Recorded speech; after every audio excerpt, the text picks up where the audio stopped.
All right, so we're hopping into a video right now with more takeaways from Men Are From Mars, Women Are From Venus. So last week we were reading this book. This week we're reading this book again. And what I'm doing is I'm reading through the book and cherry picking the topics I think that are worthwhile to make videos about. And today's video is definitely fucking worthwhile. What it's about is the men's emotional needs versus women's emotional needs and how they're different. Because what's happening is both parties are giving in relationships, but they're giving in the ways that they want to receive it, okay? And what's funny is that, and this is something we don't intuitively understand, and this is why we're making this video, is that men want to receive certain types of love and women want to receive other types of love. And so we're giving in a way that's relevant to our own emotional landscape without regard to the fact that that opposite sex member of the relationship has their own emotional landscape and they have different needs, okay? And so when you take people like John Gray or marriage counselors and people like this, they've worked with hundreds and hundreds of couples where they hear the same thing every time. They're like, okay, well, I feel like I'm giving and giving, giving, and it's like they don't even appreciate it. And then both of them will say that. Well, how can that be? How could a human being with awareness to themselves and their own life say that they're giving and giving and giving, and then that opposite person, like, it has no effect whatsoever, and they're like, no, that's what I'm doing. So it's true to both of them, right? The only possible explanation is that they are both giving, but the giving is not having an effect because it's not in the realm of need. That's really fucking interesting. If you're going to be with the same person, you know, for your foreseeable life or whatever, if you're really trying to put effort into this relationship, it's like you might as well be giving in the way that they actually want to receive it. Because otherwise, why give it all, right? Why give it all? So if you're going to give, spend the time to find out what is needed and then give, right? So so in the book, he says there's 12 kinds of love. And we're not going to go through it here in today's video, but we're going to give an example. So 6 of those kinds are relevant to men. 6 of those kinds are relevant to women. And what he says, which is really fucking interesting, and this is key to the dynamics of how this works. It's really fucking awesome. So he says that once you start giving, so if you have 1 through 6 over here for men, 1 being the primary one that they're looking for, and 6 is like, you know, lower down or whatever. Same thing for women over here. When you start giving number 1 to men, then automatically the men will reciprocate that to the woman and vice versa. So when you start giving, so all you got to do is just figure out what they're looking for. You give it, and then you get it back, right? So that's doubly good. You're not just helping your partner, you're actually helping yourself in the end. And that's really fucking key.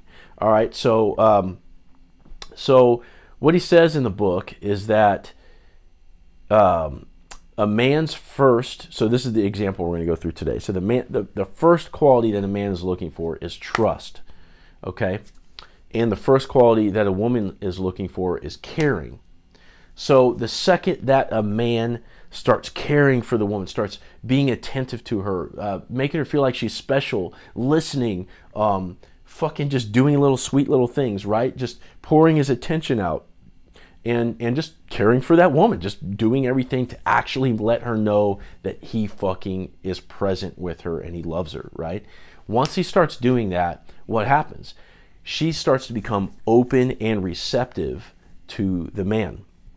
Okay, so once she's open and receptive, now all of a sudden that comes off as trust to the man.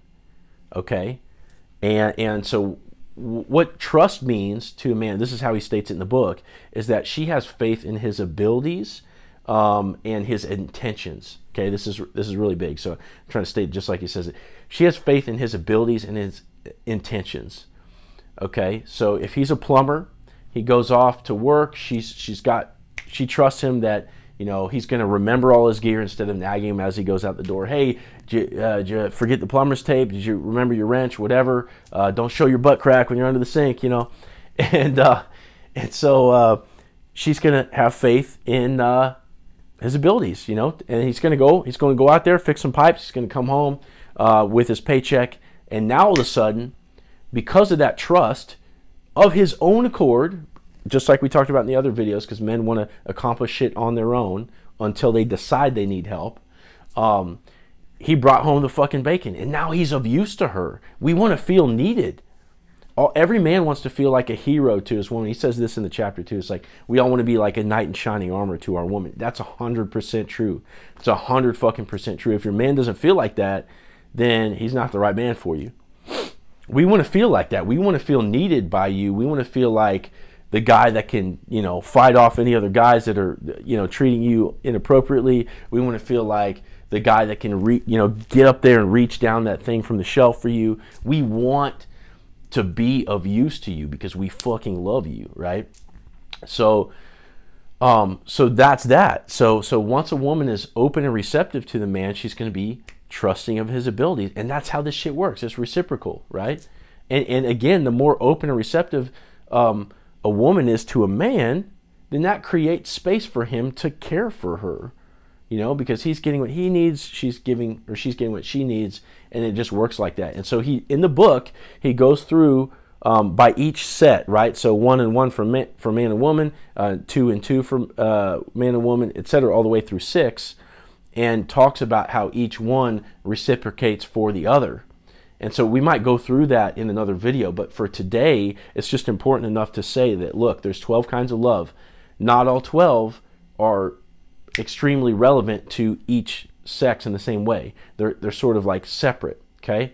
So go in, figure out what your partner needs, spend time giving that instead of automatically just defaulting to your own emotional landscape, and then give that, and voila, that shit comes right back to you. So that's what we want to say in today's video. Hope everybody has a great week, and that's what I got. Love ya.